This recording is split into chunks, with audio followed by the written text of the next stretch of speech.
Deepak, I guess someone is raising his hand. Please answer his query.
The orientation which will be starting in a few minutes is very important for the induction process, so kindly stay attentive.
We will be starting the meet at 4:10 p.m. sharp.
Good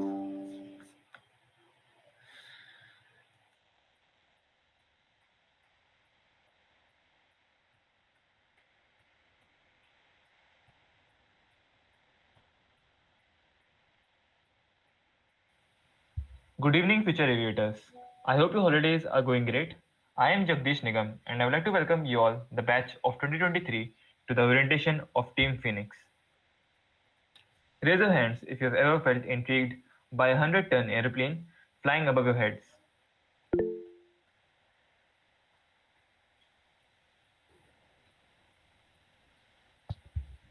Now raise your hands if you have ever wanted to be a pilot or an astronaut at some point in your life.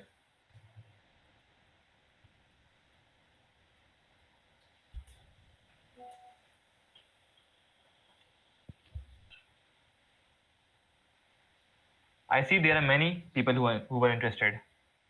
Team Phoenix is where you can give shape to your aviation aspirations.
American aviation pioneer Amelia Earhart said, "No bird ever fell because it dared to fly."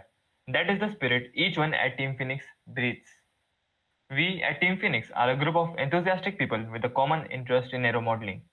The team is a splendid blend of talent, creativity, experience, and innovation. We stand as the trailblazers in aero modeling, recognized as an official team of NIT Jamshedpur. Our unwavering commitment and dedication has consistently earned laurels for the institute. Our journey took off in 2011 under the leadership of Ms. Pratibha Tripathi and Mr. Indu Shekhar, both of whom went on to pursue robotics from top universities in the world. Our mission has been promoting awareness regarding the aviation sector and developing real-time solutions to the ongoing issues in the field. We compete in many national and international events such as SAE International, SAE India, the Tech Fest of IIT Bombay, and many more. SAE Aero Design West is a global level competition held in the USA every year. The advanced class of SAE Aero Design focuses on integrating advanced technologies for designing autonomous aircraft for specific missions. In case of regular class, the focus is on developing fundamental understanding of flight principles through designing, building, and flying a radio-controlled airplane. Whereas, whereas in the macro class, the basic principles are evaluated through designing, building, and flying miniature indoor aircrafts. Year after year, our team has proved its mettle and achievements recognized by the media.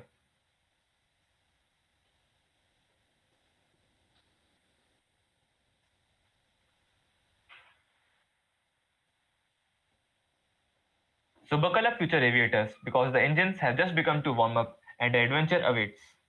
Now, I would like to invite Harsh to speak about the past achievements of our team.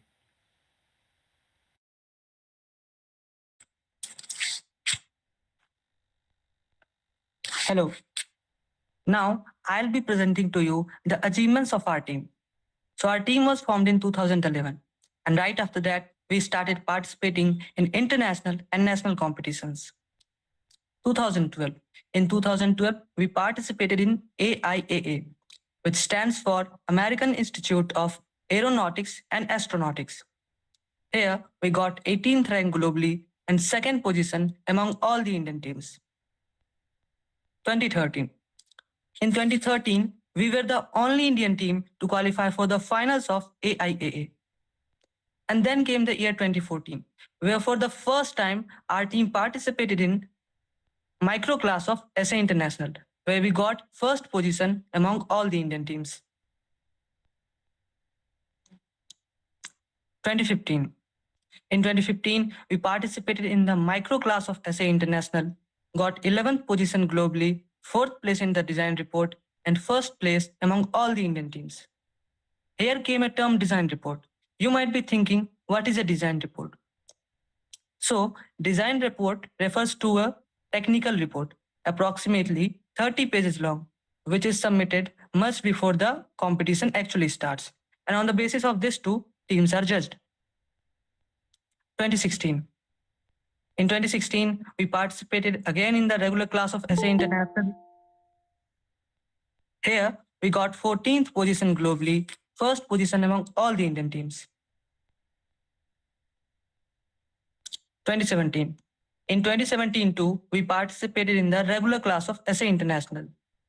Here, we got 15th position globally and third place in the Asia Pacific region. 2018. In 2018 too, we participated in the regular class of SA International. Here, we got 7th rank globally, 3rd position in the design report, and 2nd position among all the Indian teams.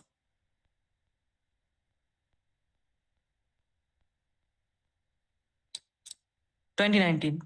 This year too, we participated in the regular class of SA International.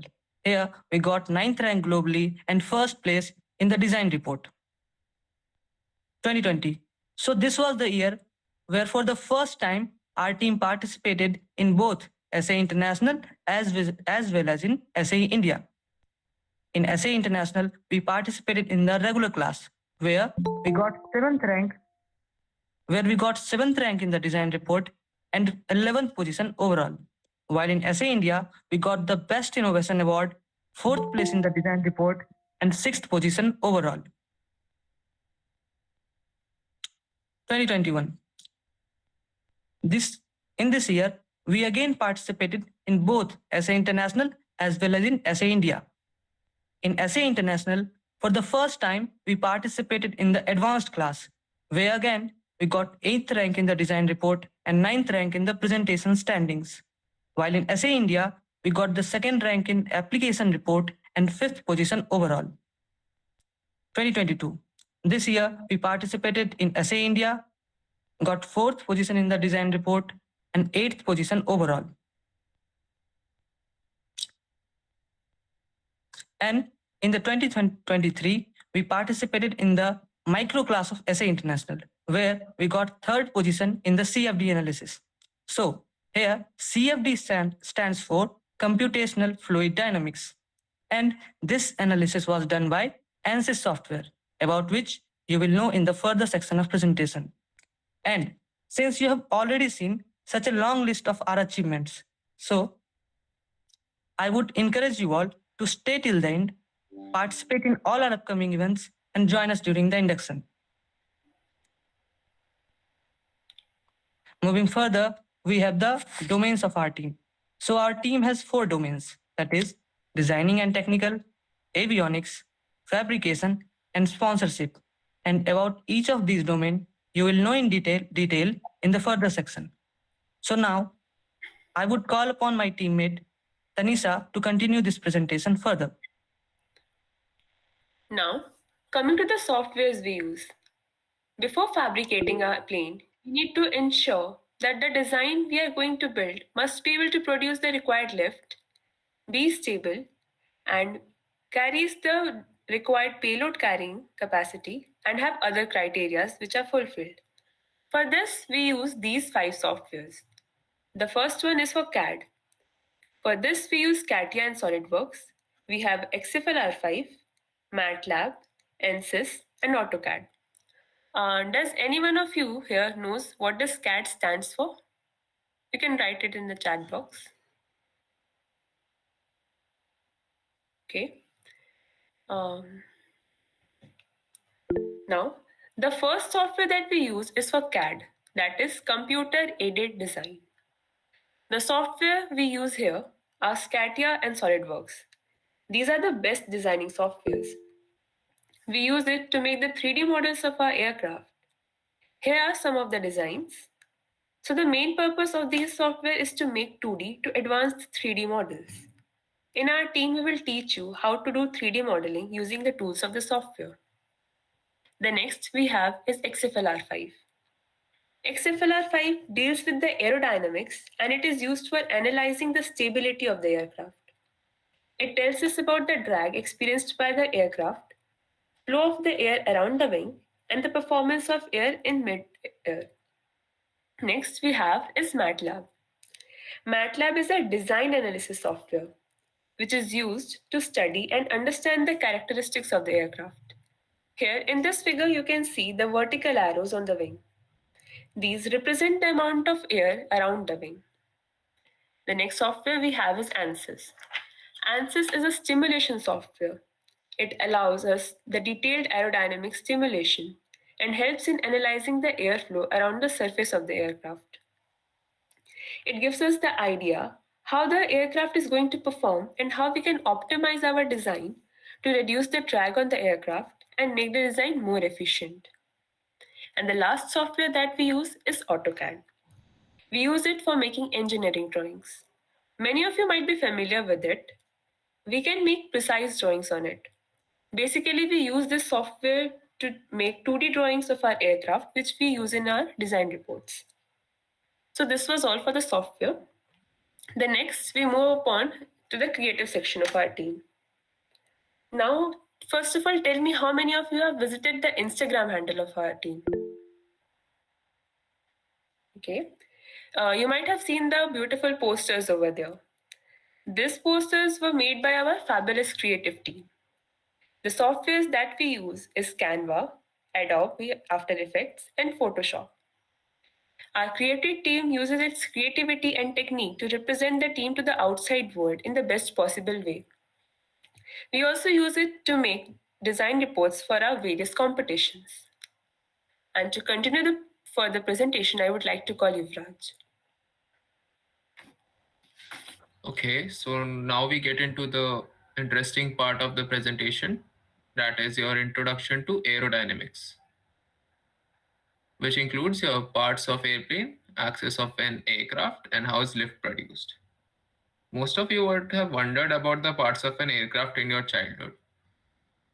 So basically, there are 4 parts: fuselage, wings, empennage, and your landing gear. We will get into the details of each part. First is your fuselage. It is basically a long hollow tube which acts as the main body of an aircraft. Second is your wings. It is the main surface which produces lift. Majority of the lift is produced by the wings. It has various control surfaces like your ailerons, flaps, slats, and winglets. We will know about these control surfaces later on. Now we come to the next part, that is your axis of an aircraft. As we have X, Y, and Z axis in mathematics, we are having 3 axes in aircrafts as well: longitudinal axis, lateral axis, and vertical axis, which controls roll, pitch, and yaw motion in an aircraft respectively. You can try to visualize the motion about each axis. Next comes your ailerons. It is the part of your wings which helps in changing direction of an aircraft. Can you all name the axis of rotation which is affected by the ailerons? Please answer in the chat box.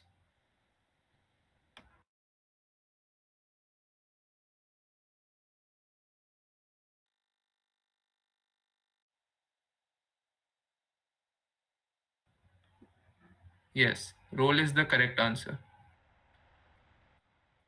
Next, as we know, centripetal force is the major force which helps in the rotation motion of a body. Here also, centripetal force plays a major role while turning an aircraft right or left. Now coming to various control surfaces. The first control surface is flaps. It is present on the trailing edge of a wing. It helps in increasing or decreasing the lift by moving up and down. Its main function is landing. Slats do the same function as your flaps but is present on the leading edge. Next is your winglets. It helps in countering the wingtip vortices. When you get into the details of fluid mechanics, you will know that vortex flow is the circular motion of the fluid particles, and here the vortex is formed due to the pressure difference above and below the wing. To prevent this vortex, we use winglets. Now getting to the next part, that is your tail or empennage. Tail consists of the horizontal stabilizer having the elevator and the vertical stabilizer having the rudder. The entire empennage basically helps in the stabilization of your aircraft. Now we will look into elevators and rudders in detail. Elevators, when moved upwards, helps in decreasing the camber angle and the nose goes up. Now to understand camber angle, we will have to understand the concept of airfoil, which we will learn later on in this presentation. So for now, elevators are that part of your horizontal stabilizer which helps in the pitch motion of the aircraft. Rudder is present on the vertical stabilizer and helps in the yaw motion of an aircraft. Next comes your landing gear. So there are two types of landing gear, tricycle landing gear and tail dragger. The major difference between the two is the position of your center of gravity. In tricycle landing gear, one wheel is present on the front and two behind them, whereas in tail dragger, the opposite configuration is present. You all can ask your questions in the chat box and we will be answering it. Now I'd like to call Deepak to continue with the presentation. Okay, so in this section, I will introduce you to some interesting phenomena which we see around us. So kindly pay attention. So, can anyone of you in the chat guess the forces acting on an aircraft during flight?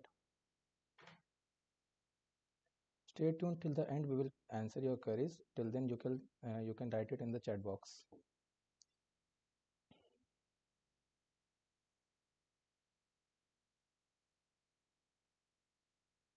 Okay, so the first is weight, which is the intrinsic property of any body. And then we have lift, which is produced by wings. Then comes thrust, which is created by the motor and propeller combination. And lastly, drag, which is the resistive force applied by air on the aircraft. Drag is of two types. First is induced drag, and then we have parasitic drag. Induced drag is the result of collision of air molecules with the wing and body. And parasitic drag is caused due to friction of air with wing and body, shape of the body, vortices, etc. Now, before proceeding, I would like to show you a demonstration.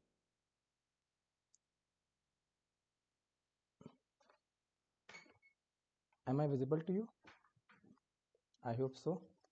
So, if you take a sheet of paper in front of you and blow air over it through your mouth, you can see that it is lifted upwards. It is due to lift force. Now, there were many theories. Many theories were introduced to explain how lift is produced. One of the popular theories was equal time theory, which stated that when a stream of air strikes a wing, the top and bottom streams exit at the same time from the rear end. And if we apply Bernoulli's equation at point 1 and 2, the top airflow will have to be faster than the bottom airflow to cover more distance in the same time. As you can see, the top path length is greater than the bottom path length. So the kinetic energy at the top is higher than the kinetic energy at the bottom, due to which the pressure at the top will be lowered and a net upward force will be created, which we call as lift force. But if this theory was correct, then this kind of surface would create a great amount of lift, because the top path length is even much larger than an airfoil than the bottom one, but it does not create any lift. So this theory should be incorrect. But why? Well, the reason is that the top and bottom streams are entirely different streamlines altogether, so we cannot apply Bernoulli equation among them. Also, Air is a compressible fluid, so we cannot apply Bernoulli's equation on compressible fluids. Also, in this video of smoke flowing over an airfoil, you will see that the top airflow is much faster than the airflow at the bottom. This video is a clip is of an actual experiment. You can see that the air at the top exits the wing much faster than the air at the bottom end. So how is lift actually created? To understand that, we will have to first take a look at Coanda effect. You must have noticed how difficult it is to pour coffee, tea or milk from one vessel to another because it sticks to the surface. Even I have myself spilled milk, coffee cup, tea, etc. a lot of times while trying to do the same. The reason is Coanda effect. So you should have studied in class 11th that fluids have viscosity due to which the upper layers of the fluid, when fluid flows over a solid surface, have faster speed than the closer ones, the layers closer to the solid surface. Due to this, the faster layers bend in the direction of the slower layers, which causes the fluid to flow along the solid curve. The same is observed over an airfoil. When the air flows over a wing due to Coanda effect, it flows along the airfoil. Due to this, at the rear end of the airfoil, due to the shape of the airfoil, it gets deflected downwards by the wing, which is called downwash. The air in turn pushes the wing upward. You can see that it is a basic application of Newton's third law of motion. The wing pushes the air downwards due to its shape, which causes the air to push the wing upwards, and hence lift force is created. In these images, you can see clearly that an aircraft is flying through clouds and the cloud particles are being pushed downward by the wings. Now, you may have seen in some documentaries that sometimes birds fly very close to sea surface. Have you ever wondered why? Some of you might say that they do this to catch a fish, but it's not always the reason. Actually, when they fly very close to the ground, it causes an increase in lift and reduction in drag, which increases the efficiency. This effect is also known as ground effect, and it is also observed in airplanes when they fly very close to the ground. Now you can see the lift vector distribution around a wing. You can see that lift force created at the top front part of the wing is more than the lift force created at the rear part of the wing. In fact, most of the lift is created at around 25% of the front part of the wing. With this, I will conclude my presentation, and I would like to ask my teammate Tanisha to continue. So, now moving on to the most interesting part, what is airfoil? Airfoil is the cross-sectional shape of any lift-generating surface such as wing, tail, and propeller. It is a shape which is specially designed to produce lift. Here is a figure of an airfoil. It has a leading edge and a trailing edge. A camber and a chord also characterizes an airfoil. A chord is an imaginary straight line that joins the leading and the trailing edge, whereas a camber line is a line which is at an equal distance from the upper and the lower portion of the wing. Now, airfoil are of two types, symmetric and asymmetric airfoil. Symmetric airfoils are the airfoils which have zero camber. Here, camber refers to the curvature of the mean camber line. In symmetric airfoils, the chord line and the camber line coincides with each other and they do not produce any lift at zero angle of attack. Whereas in asymmetric airfoils, the airfoils have non-zero camber and they produce lift even at zero angle of attack. Now here is the term angle of attack. You all might be wondering what is this. So let me introduce it to you. Angle of attack are defined in two ways, geometric angle of attack and effective angle of attack. Geometric angle of attack is the angle made by the chord line with direction to the relative wind, whereas the effective angle of attack is the angle made with respect to the line which is at zero lift orientation. Here you can see a graph between lift and angle of attack, which shows that lift is directly proportional to angle of attack. As we increase angle of attack, lift also increases. But when this angle of attack reaches up to a critical angle, the force on the wing becomes so strong that the air starts to separate over it and a turbulence is created over the wing. In this condition, the wing experiences zero lift and there is a huge induced drag. This is called stall. Here, this graph is for asymmetric airfoil. As you can see, even at zero angle of attack, we have a positive lift.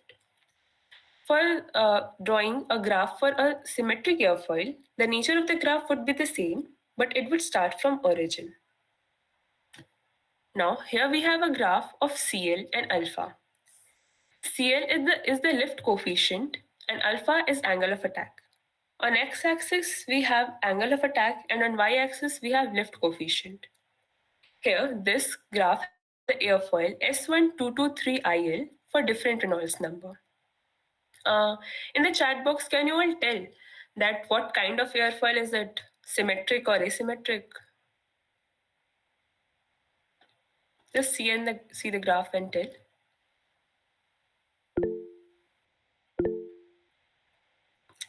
This is an asymmetric airfoil. As here, even at zero angle of attack, you can see there is a lift. Now, it's time for some trivia. Many of you might not be knowing, but a bird's wing is also shaped like an airfoil. What the birds do is that during gliding, they maximize their wingspan, for which increases their efficiency and thus the lift increases. So I guess next time whenever you will see a bird flying in the sky, you will definitely going to remember this fact. Now, moving on to the next section, we have designing of our airplane. While designing an airplane, there are some parameters which are required to be taken care of. The first one being the aspect ratio.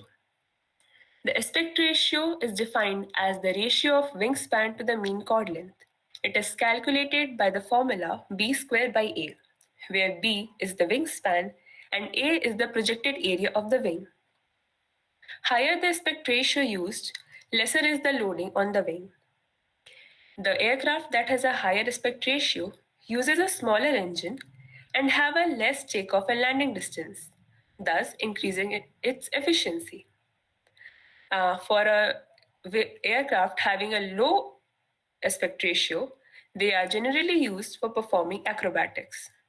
And for the aircrafts that we make for the competitions, we keep the aspect ratio to be about 4 to 6 for regular class and 7 to 9 for micro class.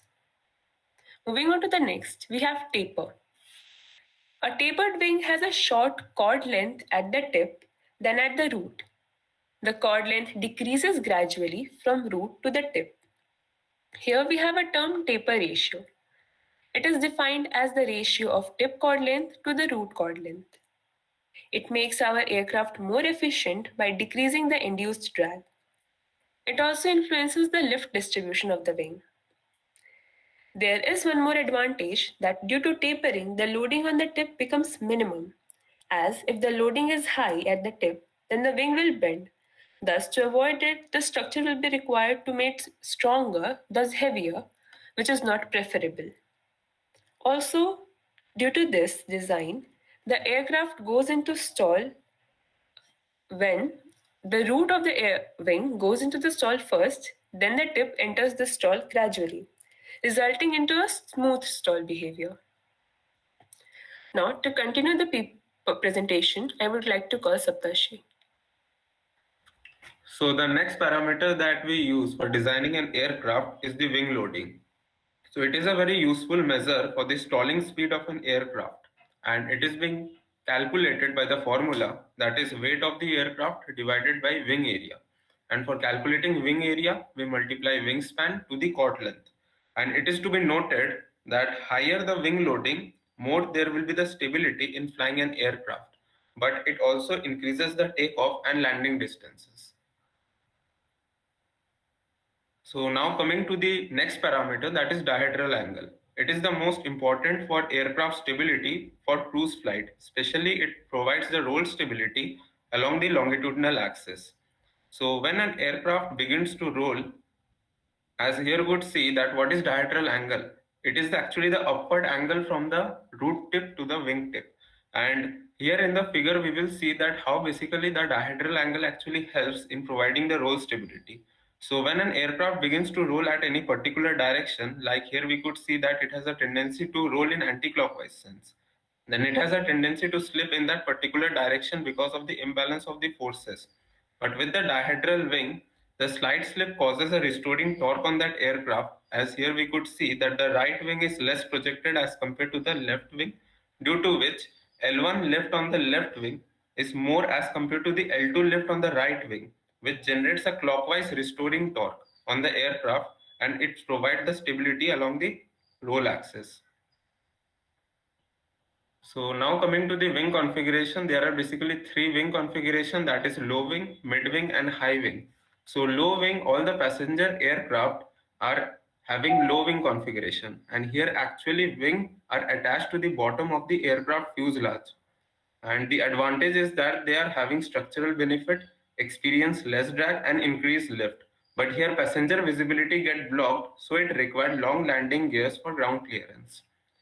Then coming to the mid wing, not used in commercial passenger aircraft, rather it is used in the combat aircraft for high performance. It has better rolling movement than high or low wing, but have better roll stability.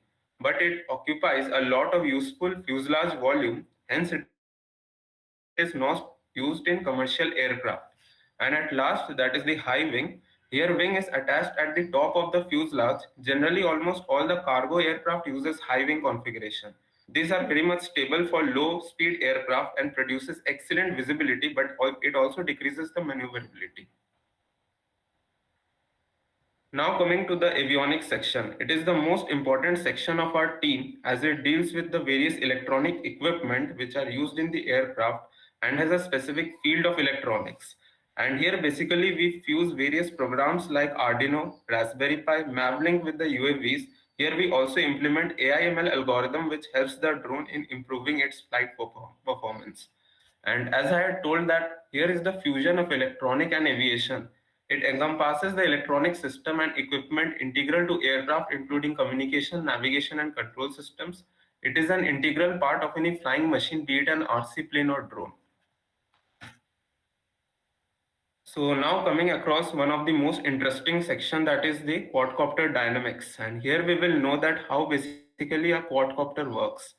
So here a quadcopter drone is having 4 propeller attached to 4 BLDC motor, and it is to be noted that our team Phoenix uses brushless DC motor. That is the BLDC motor, which you could see that one diagonally opposite propeller rotate in one direction and the another pair rotate in the another direction. And here the question arises that what will happen if all the propeller rotate in the same direction? If this happens, then the drone body will spin in the opposite direction. And let us see that how this happens in the next slide.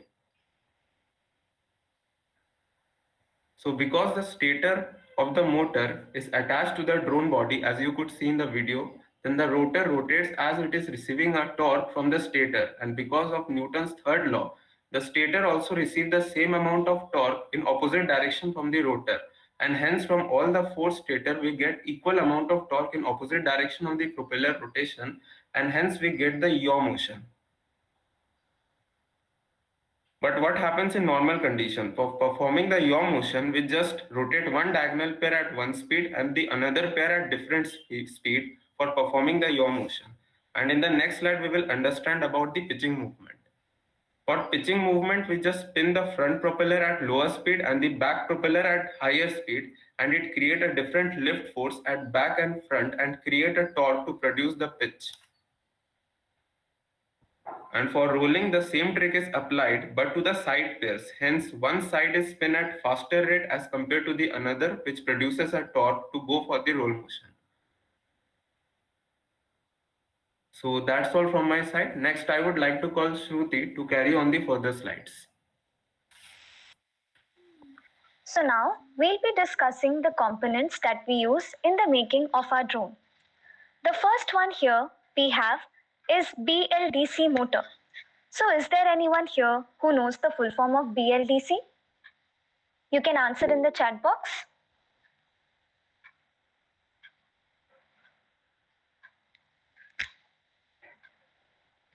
Yes, I can see few of the responses coming. Yes, you guys are right. It stands for a brushless direct current motor. Is a small yet powerful type of electric motor that uses direct current as its power source. Now, a BLDC motor consists of two main parts, a stator and a rotor. And for this illustration, the rotor is the permanent magnet. The north and south poles that you can see in the given diagram is the part of the rotor, while the stator consists of coils that are arranged as given in the diagram. Now we know that if we apply current to the coil, it will generate a magnetic field, and the magnetic field lines or the poles depends on the current direction. So if we apply the appropriate current, the coil will generate the magnetic field that will attract the rotor's permanent magnet. And now if we activate each coil one after another, the rotor will keep rotating. Why? Because of the force interaction between the permanent and the electromagnets. Now, if we take a look at the current waveform that is present on the right hand side of the slide, we can notice that in each interval, there is one phase with positive current, one phase with negative current, and the third phase is turned off. Now, this gives us the idea that we can connect the free endpoints of each of the three phases together, and so we can share the current between them or use the single current to energize two phases at the time. Now, brushless motors are more efficient than brushed motors because they do not contain brushes that lose energy to friction, and hence they have a longer battery life than the brushed motors. It is also highly durable and has low electric noise generation. Moving further, we have ESC, Electronic Speed Controller, that controls the brushless motor movements or its speed by activating the appropriate MOSFETs to create the rotating magnetic field so that the motor rotates. And ESCs often use PWM signals, that stands for pulse width modulation signals, to communicate with the motor. Next, we have power distribution board. Now, a power distribution board serves as a centralized hub that equally distributes power from a central source to connected devices. As you can see in the given diagram, it is equally distributing power. Now, it may include features like voltage regulation and current monitoring for optimal performance. The next component that we use are servo motors. Now, in the given diagram, you can see that the servo motors consist mainly of four parts: DC motor, gearbox, potentiometer, and the control circuit. DC motor has high speed, low torque, whereas in gearbox, the speed reduces to 60 RPM. Now, any one of you know the full form of RPM? You can drop down your answers in the chat box. Yes, you are right. I can see the responses coming. It stands for revolutions per minute. Now, in gearbox, the speed reduces to 60 RPM and the torque also increases. Now, the potentiometer that you can see that is attached on the final gear or the output shaft. So, as the motor rotates, the potentiometer rotates as well, thus producing a voltage that is related to the rotation angle. Now, in the control circuit, the potentiometer voltage is compared to the voltage coming from the signal line, and the frequency of the control signal is around 50 Hz. Moving further, we have LiPo battery. Now, LiPo stands for a lithium polymer battery that is a rechargeable energy storage device known for its high energy density and lightweight features. And LiPo batteries are often rated in terms of C. And we have various configurations in LiPo batteries, such as 1S, which stands for one cell in series, 2S, which means two cells in series. Similarly, we have 3S, three cells in series. On the right hand side, you can see a LiPo balance charger. Now, a LiPo balance charger is a handy piece of hardware that allows us to fully tend to our battery's charging needs. And the most important thing that this charger offers, which also gives its name, is balance charging. So a balance charger has a balance connector slot in addition to the main power connectors, and this allows the charger to read the voltage for each cell and adjust its charging accordingly so that all the cells are charged evenly with no voltage differences, and this will prolong the lifespan of your battery. Further, I would now like to invite my co-teammate Chandu Subus Reddy to explain the further components that we use in the making of our drone. Now we will continue with transmitter and receiver. Transmitter and receiver. The name itself resembles their use. Transmitter is the device used by the operator to send control signals to the drone. It uses radio frequency communication to transmit commands for controlling the drone's movement, altitude, and other functions. The receiver on the drone receives these signals and interprets the drone to respond accordingly. The left one is receiver and the right side one is transmitter. Flight controller. Flight controller is the major component that manages and stabilizes the aircraft during flight. It's a circuit board equipped with sensors that detect the drone's movements and user commands. All flight controllers have basic sensors like gyroscopes and accelerometers, while others may include sensors such as barometer and magnetometer. It also processes data from various sensors on the drone, such as accelerometers and gyroscopes, and sometimes GPS, to determine the drone's orientation, speed, and position. The flight controller then adjusts the drone's motors to maintain stability and respond to user inputs or external factors like wind. The flight controller serves as a hub for other drone peripherals like ESC, GPS, LED, servo motor, and FPV cameras. On the screen, you can see that the flight controller mentioned here is Pixhawk Flight Controller. Now, GPS. GPS is a satellite-based navigation system that allows drones to determine their precise location and obtain accurate positional information. Radio telemetry refers to the communication link between a drone and ground control station. Does anybody of you know what is a ground control station?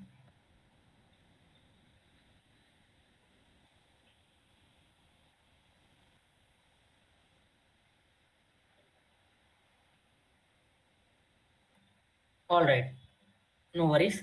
Ground control station is the place where we can monitor the drone movements and see the parameters of a drone. The two-way communication link allows the exchange of data between the drone and the operator in real time.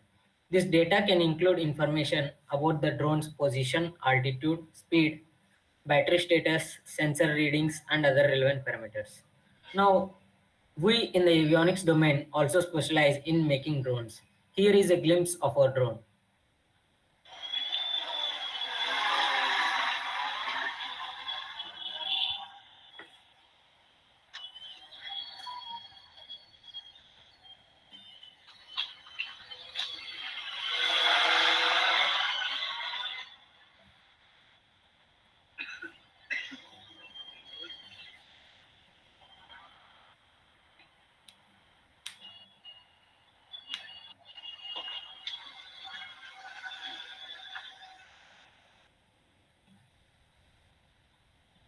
Applications of RC planes and drones. We can use RC planes and drones in capturing aerial images and videos. By using high-resolution cameras or LiDAR sensors, we can employ them for surveying and mapping a terrain. We can also use them to deliver packages and medical supplies in the time of emergencies.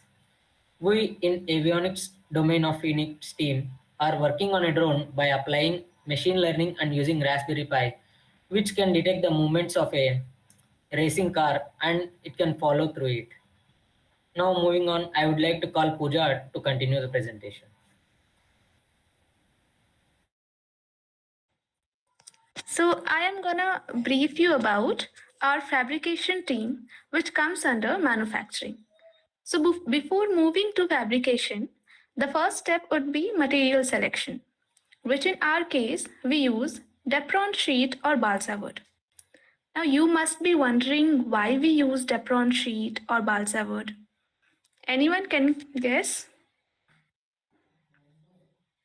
Okay, so because it is a non-toxic, tasteless, no pollution, high resilience, resistance to tension, strong toughness, good shock proof, and cushioning performance. And when we talk of balsa wood, one of its biggest advantages is lightweight and good stiffness to weight ratio, which make it ideal for applications such as model making or even architectural model. So we often use Depron sheet of thickness 3 mm and 5 mm as per our requirement. So recently we have manufactured a Joy RC plane, which you can see on the presentation. So for the further presentation, I would like to call upon Aksh. Well, hello everyone. I understand that you all have stayed here till now. This implies that you are expressing interest in being part of the team, and we will certainly take this into the consideration during the induction process. Let's get started now. We have our own website, and its modification or redesigning are handled by our own senior. If you possess a basic knowledge of web development, you too can express interest. Okay, let's go ahead. What is sponsorship? You are all familiar with this term sponsorship. Let me explain you brief. Sponsorship is a form of support or financial assistance provided by the individual, company, or organization to an event, project, or a person in exchange of promotional benefit or to align with a particular cause or initiative. Certainly, you are working on something big like building a top-notch aircraft. It can cost a lot of money. On international stage, you cannot really cut corner because everyone expectation really high quality stuff. That's where the sponsorship come in. It's help to cover the cost, making sure the project goes well and meet all the technical standards. It's financial support and not only help with the money stuffs, but also bring people together to make the project awesome.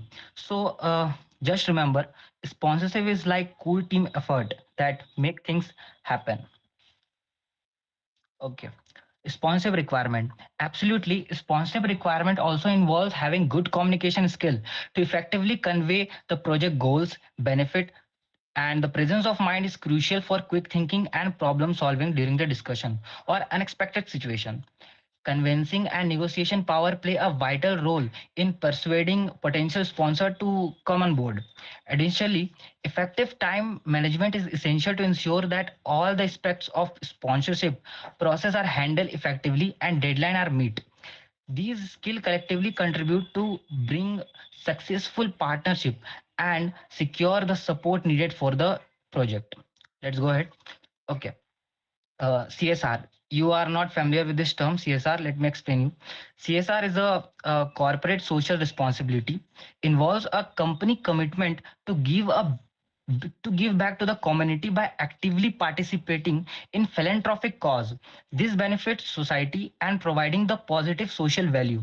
Essentially, CSR goes beyond a profit making and aim to make a meaningful impact on a well-being of the community and bother the social and environmental context.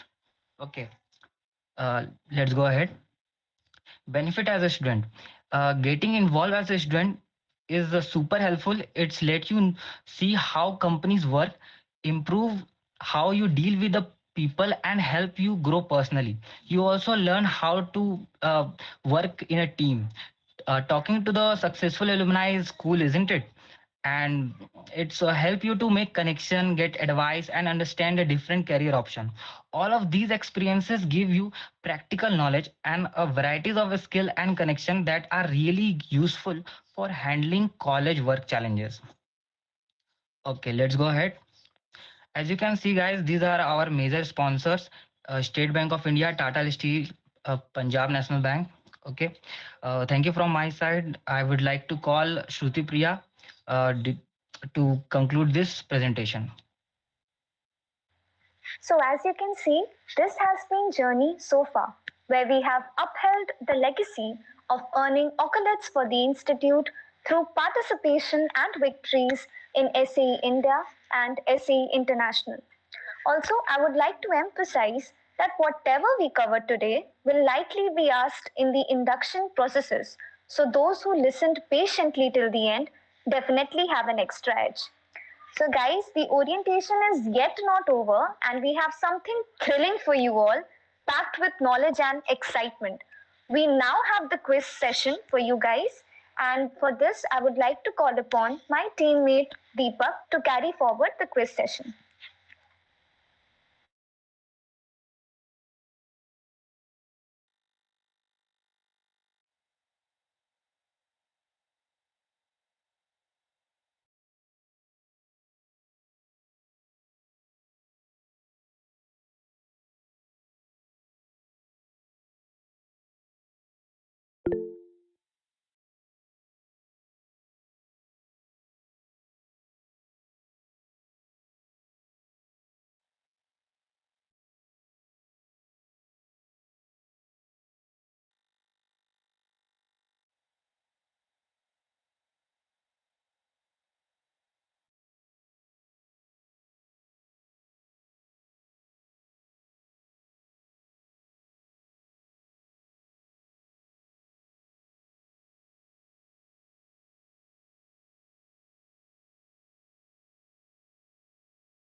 Yes.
Okay.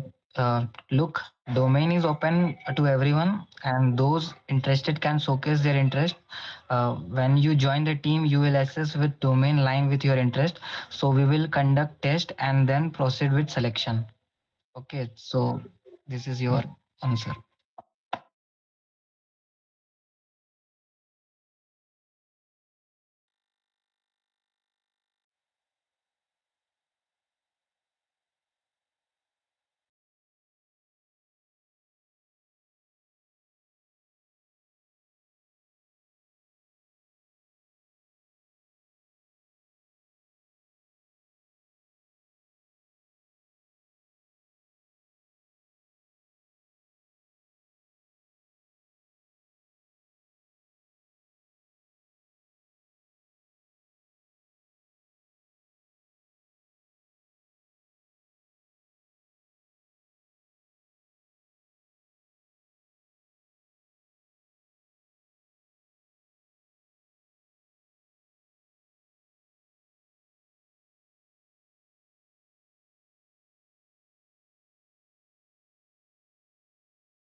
Everyone who Deepak, one second. Everyone who is present in the meeting, please stay back for a while. We have a message from our vice captain. Deepak, you can continue.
Deepak, there is one more question. Why adjacent propellers are oppositely oriented in quadcopters?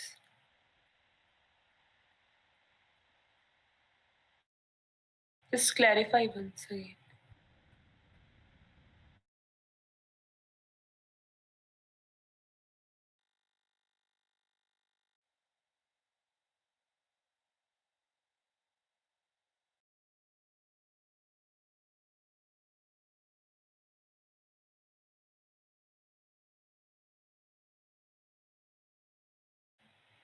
No, it is not visible.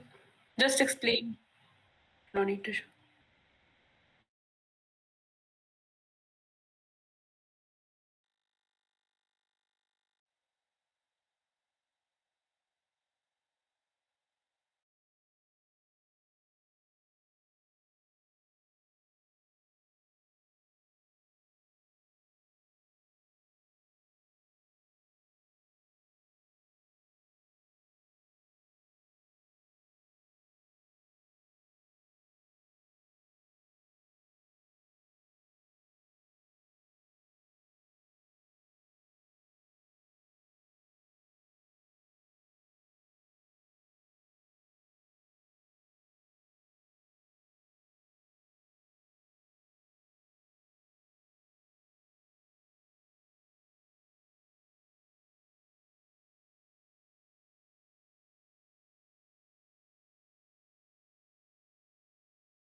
Good evening, everyone. Am I audible? Yes, ma'am. So, I hope you all found this orientation very knowledgeable to you, and I hope you all are also looking forward to join the Team Phoenix in upcoming inductions. I wanted to bring everyone's attention towards few of the points towards induction of the team. See, you can be part of only one technical team, and the induction process goes like the induction of one team completes first, and then the next team starts. For that, which team will come first. And as I can see, you all are really interested in Team Phoenix. There will be a voting system for different teams about which team induction you want to held first. So if you want to be part of Team Phoenix, I hope you will want to have more and more opportunities towards it. So